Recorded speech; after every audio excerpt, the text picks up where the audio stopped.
Hi, my name is Shireen Douglas, and I would like to welcome you to this episode of Power Stories. Now sit back, enjoy, and be prepared to be inspired.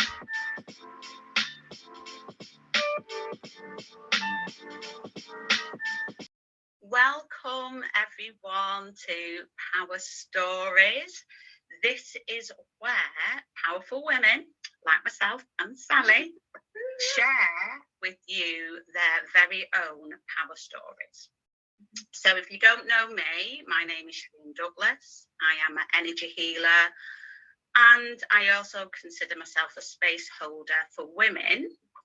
I help them reconnect with, reawaken, reactivate their power so that they can start living life on their terms.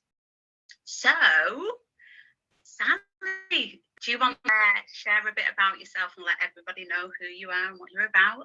Sure. So I'm Sally. I'm from Goulburn in Wigan, near Manchester. I think most people know the Northwest anyway, won't they? Yeah, I live in Portugal now. I'm actually a living nanny in Bollycam, which is in the Algarve.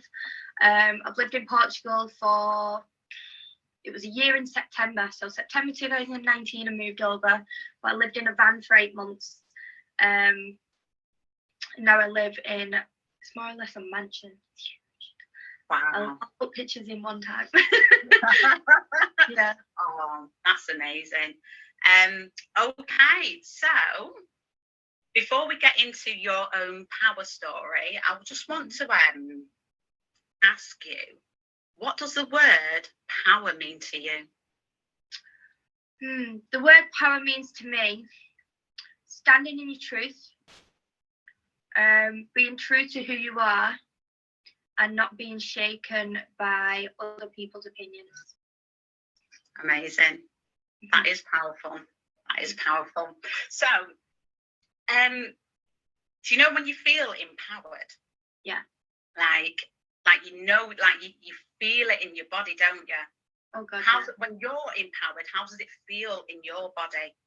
Like, I know for me, there's a lot of I feel strong and there's spaciousness and stuff. Like, how does it feel for you? Number 1, sexy. Number 2, confident. And number 3, just like high vibrational, like a buzz, like buzzing. I like that. Yeah, it does give off that buzz, doesn't it? Yeah. So, yeah, no, I do that empowered vibe. Yeah. So, is there an area in your life right now that you would say that you feel the most empowered? Yeah, I'm probably going to say, so me growing up all through teenagehood, all through high school, stuff like that, I've always been the party girl, the one that would be out at the house parties on a weekend, the fun one, basically, the crazy one, the wild one. And then on the 6th of August in 2020, I had my last ever drop of alcohol up until this date. I'm on day 158, and thank you. Put my medal in the post. I didn't think I'd get past a week. I've tried it many times before, but yeah, here I am on day 158, and I've actually had I've opened up about it on Instagram, been really transparent about it all, honest, and like my reasons why. And I've literally had people that don't even know me message me saying, like, one girl said, I was on a night out last night and I thought of you, and I just had mocktails and I had the most fun I've had in a long time. I was like, oh my God, yes. Wow, that's really powerful. Wow. So what was the reason that you wanted to start? So if you'd have known me, whenever I drink, my hangovers are just like my mum's, just like my brother's. I've got 2 brothers. One is like me, one's not. And we must have a gene or something. Every time we drink, the day after, we'd be sick. And when I say be sick, it's like constant. Can't have a bite of food without it coming back out. Can't have like a sip of water without it coming back out. It's awful.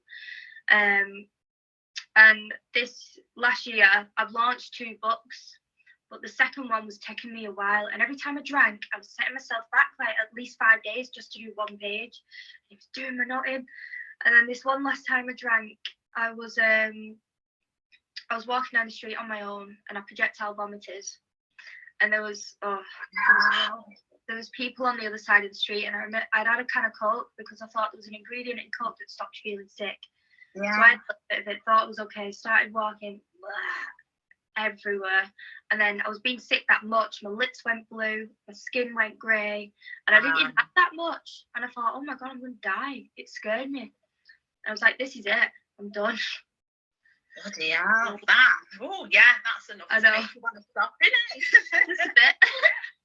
So, okay. So I'm guessing on this journey of not drinking, especially if you've been someone that's liked to drink, like there must have been some challenges. So what has helped you really stick to this non-alcohol what you've been going through? So I'd say the reason I've not stopped before is because I always thought if you didn't drink, you'd be boring. Now, one of my worst fears is being boring. And I know boring means different things to different people, but I've always enjoyed having fun, having a fun life, blah, blah, blah. So my conditioning, my programming through, like, see it on films as a child, or you watch your parents do it, the norm for you on a weekend, the norm for you to go and socialise, the norm for you to go and have fun goes hand in hand with getting drunk. So what made me realise was when I first went up the strip in Albufeira, which is like holiday destination if you don't know, and I had mocktails. And it was the first time I'd been up the strip as well. I was well annoyed, to be fair, but it was really good. And I was dolled up to the nines, in my heels, in my dress, and I was still having the same cups as everyone else. Theirs were alcoholic, mine wasn't. No one knew. And I was like, oh my God. And literally, even somebody who worked there thought I was drunk. I can't remember the comment he made. I'm trying to think, but he made a comment like, oh God, she's smashed. And I wasn't. I was like, oh, this is brilliant. And that's when I realised you can have just as much fun, be just as fun without it. That's amazing. And you know what, Sally, I agree with you because I don't drink either. Like, okay, why do you know that? Yeah, last year I didn't drink at all. Like, it Wow. was, for me, it was more of a guided thing. Yeah. And then the year before that, I only had 2 drinks. Wow. And just because, like, I wouldn't say I got as poorly as you did, but, you know, waking up with a headache, and then I've got 3 children, you know, it's just like waking up to 3 children with a hangover. Oh. It's not great. No. It's not great. No. And not only that, I can be a bit of a nutter without a drink. Like, I don't need to drink to encourage me. I hear you. But, you know, like yourself, I feel a lot better for it. You know, I can go out, shake a leg, have a good time. Yeah. And come home, have a good sleep, and wake up fresh as a daisy. Exactly. And that's the realisation when you know that you can still go out and socialise, still go and do fun stuff, still go and dance without it. Without the hangover, that for me was like, ting, why have you not done this before? Yeah. So, okay. So, let me see. You were saying when you were drinking, it was hindering your development because you was trying to get a book done, and it was really preventing you from progressing. So, since you stopped drinking, how has your life progressed so far? God, right. So I launched my second book within 2 weeks of making the decision. Yeah. I've also written a third ebook that I just give out for free. That's a stop drinking thing. Hanging Up the Hangover Crime. I have designed another book for someone else and got paid for it, which was amazing. I moved place twice. Like, what I've noticed as well, my face. Like, I know I've got spots and stuff, that's fine, because I like sugar and chocolate and stuff. But all my roundness, like, if you see videos from me before, I didn't realise I was so puffy. Like, my stomach was, like, puffy, my face was up. And that was because of the drink. And since then, I've just gone, Oh, okay.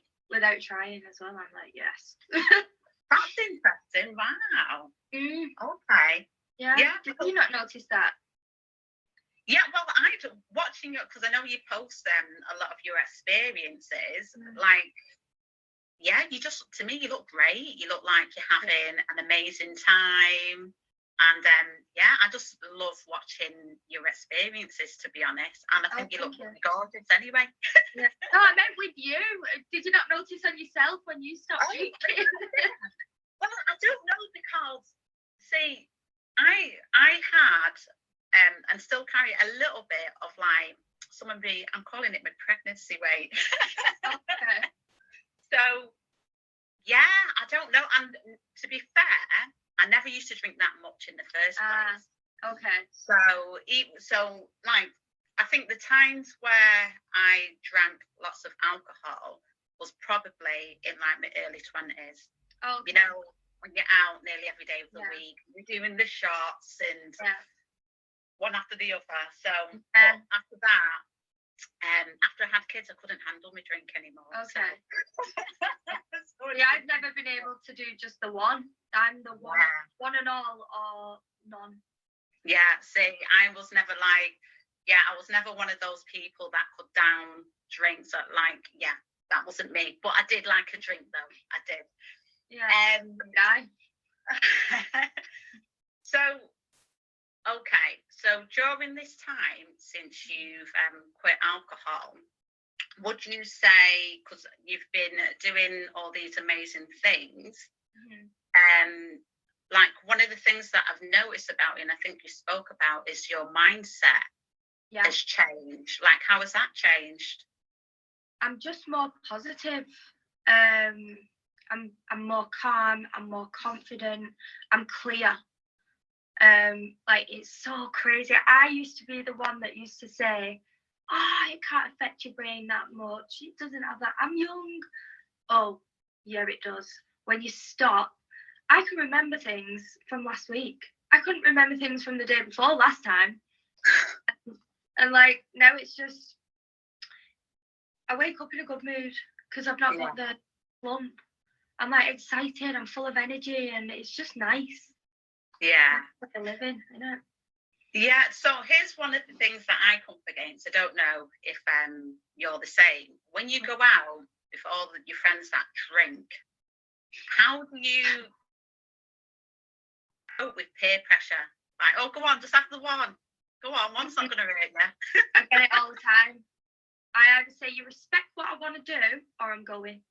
I'm like, I'm not forcing you not to drink, so don't try and force your shizzle on me. And amazing. They just say, fair enough. It's funny because it's like people are like there's worse things that could be happening, but it's like not having a drink. They're like, shock horror. What do you mean? You've got to have at least one. You've got to have a drink. No, if you enjoy to drink, have a drink. You know, we can still have a good time. Yeah, that's it. I don't get why people are so bothered when you're not. It's like, it's like you're offending them. Like, you have your drink, you have one for me, please. Yeah, exactly. Right. So, okay, so we're talking about empowerment. What I'm interested to know now is, have there ever been a time where you have felt disempowered and then you've been able to reclaim your power back? And if you have, how have you done that, or what's your experience been? Let me think. I'm probably going to say the one that's like pinging up in my brain is when I was in the army. Okay.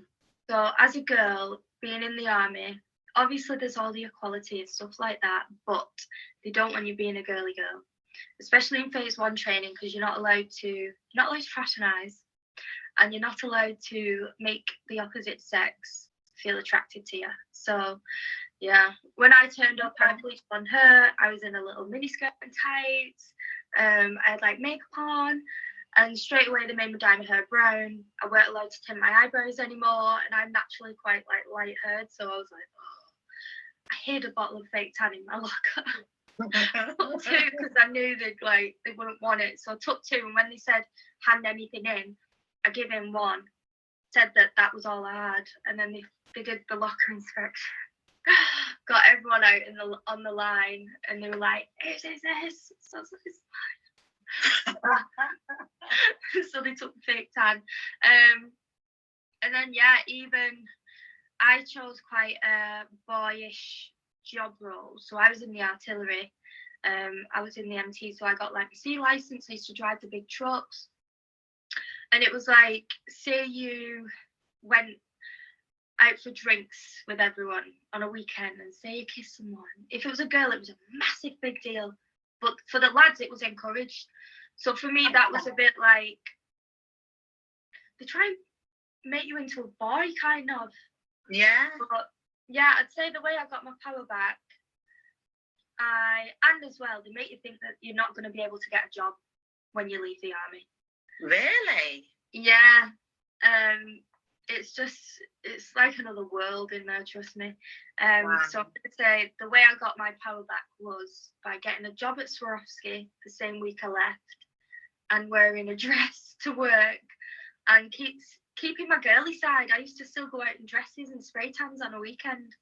So, That's amazing. That's amazing, because I'm thinking, like, I've never been in the army, but I can only imagine how strict and, with all the discipline, that could really crush somebody.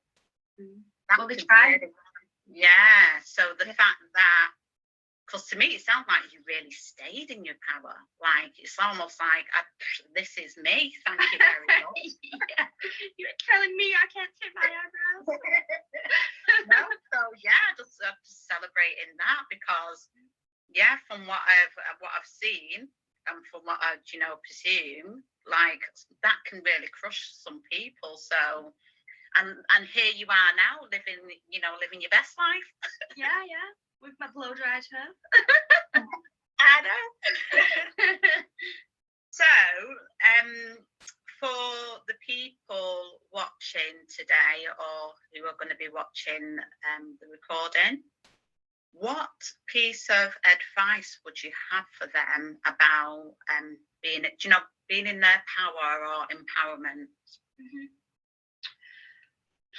My number one advice for anyone getting through life, and I wish someone had told me this as a teenager: what people think of you is none of your business.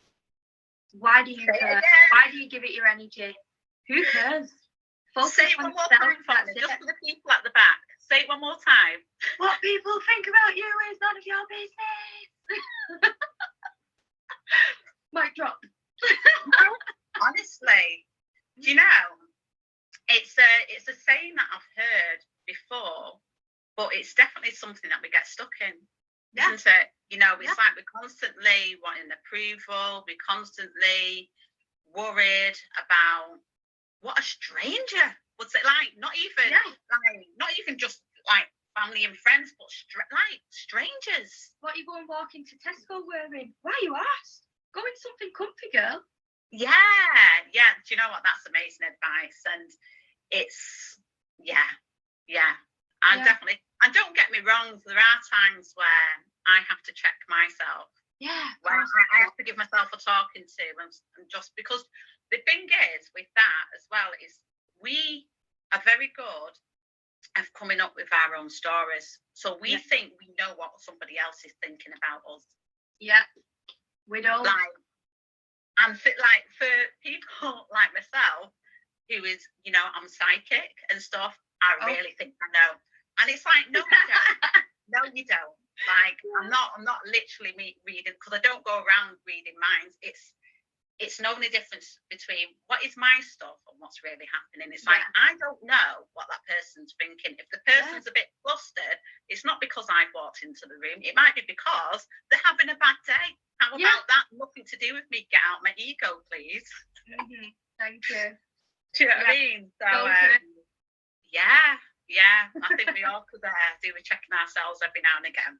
100%. So, I think before we move on to your sacred offerings, is there anything else you would like to share?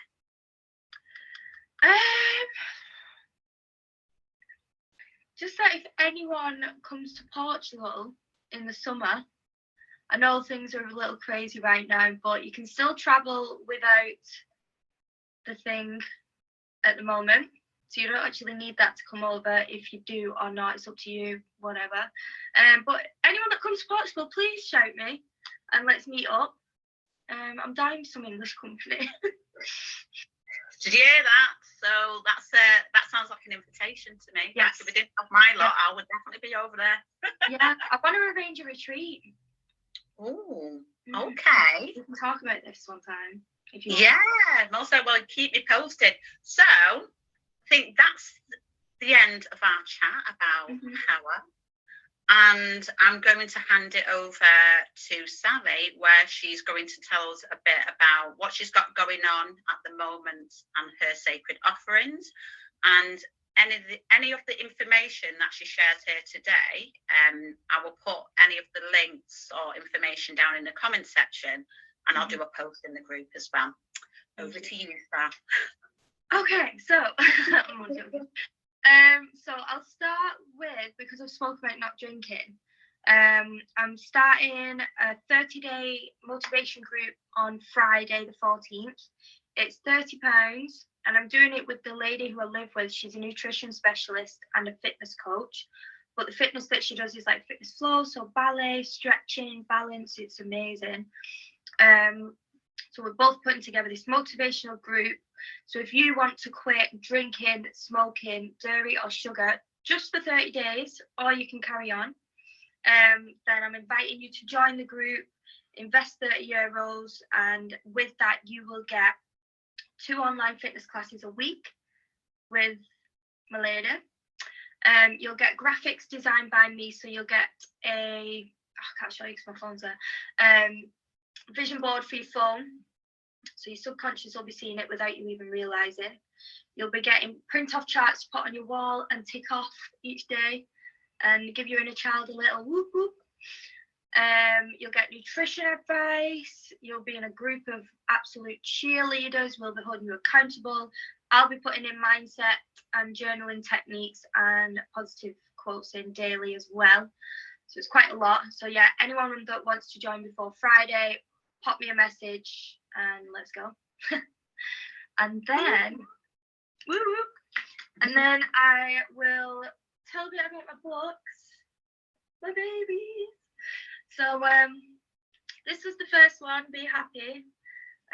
This one is an activity book for children of any age. So again, it's got the positive quotes in, and it's all fun activities to learn what they don't teach in schools. So there's meditation in there, self-love stuff, fun cooking, poster printouts. This is to track your moments and celebrate the little things in life. Gratitude, filling your mind with positive thoughts. That's that one. I'll read this one, it's cute. Your mind is a garden, your thoughts are the seeds. You can grow pretty flowers or you can grow weeds. And then it says, in the head below, draw or write down positive thoughts, then practice thinking them throughout the day. Yeah, that kind of vibe. I know. That's nice, then. Thank you. So that's that one. And then the second one is Cut the Crap for teenagers. This one is the same vibe, but it's got different recipes in there. It goes more in depth about what do you desire, money mindset. It's more healthier choices of food. My best life advice is in there. And yeah, that's that one. So you can order them as an ebook or a paperback. And what I am in the process of designing as well, I did my first one last week, so I'm turning the books into workshops, and they're going to be online. So it's going to be the one I did the other day. We did funky buns and gratitude posters with some dancing as well. So I'm going to be hosting online workshops for them at 2 hours at a time. Or I'm going to be doing a 4-week course and a 6-week course so 4 weeks going to be group, and it'll be like the workshops, but a bit more coaching from me as well on how to get a positive mindset for you and your little one, so parents and child. And the 6-month one is going to be more intense. So that's going to be 1-to-1, and it's going to help the parent and child bond together, understand their emotions better, why they feel in that way, how can they forgive each other if they've annoyed each other, how they can forgive other people. So I'm tripping up over my words, so I get dead excited. Go on. And yeah, that's basically it. The 6 month one as well. I'll be doing monthly gifts like hairbrushes and stuff like that. And yeah, I'm yet to finalise the plans for them. But anyone interested, pop me a message too. And that's it. Wow, that's amazing. Can I just ask you, Mm-hmm. what was your inspiration behind doing those books? I'm still yet to get a book off you, actually. Oh, I'll send What you was one. what was the inspiration? So, it was my friend Bieber who said one day, she was like, you should do a book. So when I moved to Portugal, I lived in a spiritual community in the north, and we lived off grid. There was a donkey, stuff like that. So we all did like 3 hours service a day, and my service was childcare. So it was like proper hippie style. So they didn't want normal school stuff. So I used to think up activities, what they didn't teach in school. So that's where all the thoughts came along. And then one day I was going to make a poster, and I just kept going. And then it was a book, and I was like, screw it, I'm going to publish it. So I did. Wow. And that was it. Yeah. Wow. And look at that, and out of that, you're birthing workshops and stuff. That's amazing. I know. Like, anything's possible, isn't it? Yeah. And that's what I try and teach people as well. So I always think when I was a teenager, when you're in school, they teach you to work hard, get a job, work for someone else. That's life. But then when, so I was in a really bad car crash once, and it made me question everything. And I mean everything. I was at my rock bottom. And then I thought, do you know what? Enough's enough. And I got a life coach. And I went on this retreat, and the stuff that I learned that week, it shifted something inside me. And I was like, why do we not teach this to teenagers and children? But it's because most of the parents don't even know. So if I can help more people live a life that they love and help themselves be happy every day, then that's what the goal is. I think that's a beautiful point to end on. Oh, thank you. Thank you so much for being here today. It's been lovely. It's been a lovely little girly chat, it feels. Yeah, I've loved it. Yeah, an inspiring, powerful girly chat, and hopefully inspiring to everyone that has been here with us, and that will come back and watch it afterwards. Yeah, like I said, all the information that Sally has shared, any links she's got for me, I'm going to put in the comment section down below, and post it in the group. You've also got, is it an Instagram page? You've got like your journey. Yeah, so I've got my personal Instagram, and I've got a Patreon. So my Instagram, I've got my parents on, so not everything goes on that. I get you. Yeah. I've got a Patreon that you can subscribe to for £4.44 a month. I put more in-depth, like, word form on them. That's like stories. I've got my Tan and Sparkle Instagram. That's where you can find the books. And I forgot to mention, I also do Sparkle Fairy parties for anyone in the Algarve. Yeah, kids. That's where you'll find the workshops as well. And then the book design, God, it's never ended. I've set up a Sally Lou's graphic design page. So I can, if anyone's got an idea for a book and you've got the words, you just need it putting somewhere, designing and publishing, come to me and I'll do it for you. Sally's the girl.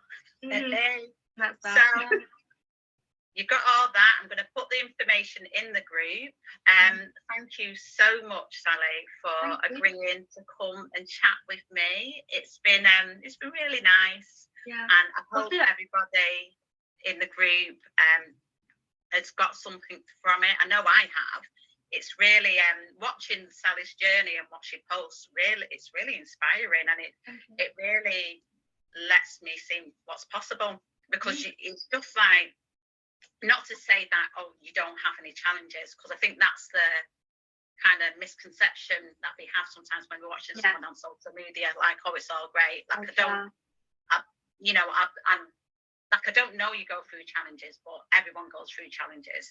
But what you do post, I'm like, I want a bit of that. I want a bit of that. And it does help me keep motivated working towards my goals. So thank you for being an inspiration to me. Thank you. But yeah, literally, like me and my friend was saying today, we sat back and we was having a breakfast at the beach, and we was like, give me a high five, like, how good is our life? And like, even though we've not got millions in the bank account, or like we've had to make sacrifices, we've made that happen, and it's through the choices that you make every day. You can have whatever life you want. Anyone can. Look at me thinking I'm going to end it. There is one more question I want to ask you actually before we go. So you just said something there, because it's like people normally wait until they have the money or they have the things, or to be happy, to live the life that they want. Like, how has that been to you? Like, have you had like lots of money to go and do what you do, or have you found another way? Do you want me to tell you a truth bomb that's probably going to shock people right now? Tell it. My bank account is minus 1,900, but I don't let it stress me out at all.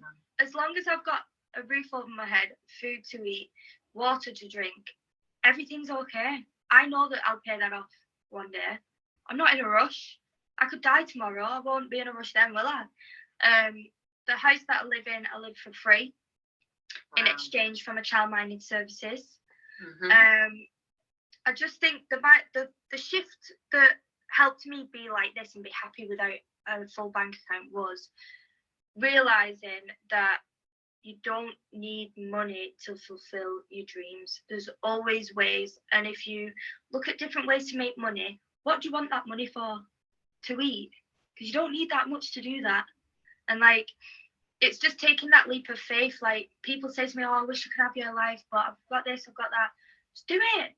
Get a plane ticket. It's not that much. Get over. And yeah, not everyone can do it. That was a bit arrogant of me, actually, so I apologize for that. But it's just taking that leap of faith and trusting that everything is going to be okay. If you don't like it, the worst that happens, you can go home. But it's like going for it, putting one step forward to making yourself happy. And what will make you happy? For me, it's freedom. I can't work a 9 to 5, and if that means that I don't have a set wage every month, then so be it. I'd rather have a day where I can do what I want than have a boss who wants to. It's just a choice you've got to make, and go for it, and just trust that there's something bigger up there that's got you back. If you're a good person, you're going to be all right. Yeah. Thank you. I definitely agree with that. It's like about choosing, because I think it is a choice to be happy now and not waiting. Be grateful for what you've got, like your working body. Like my friend moaned when they scratched the phone screen. I'm like, at least you've got a phone. You wake up every day, you've got your eyesight. People are blind and they wish they had that. You've got arms and legs that move. There's people in wheelchairs that would kill to have your body. And you're moaning about a phone screen. Yeah. I'm going to come on out. No, it's right what you think, because I think we all can be a bit complacent and get kind of caught up in the everyday kind of materialism kind of world. So, but yeah, gratitude all the way. Right. I am gonna, because I think I can hear my children. I've got 3 children. It's a school night. Our mum leading the way. So I'm gonna end this chat here. Thank you everyone that's tuned in, and thank you, Sally, again.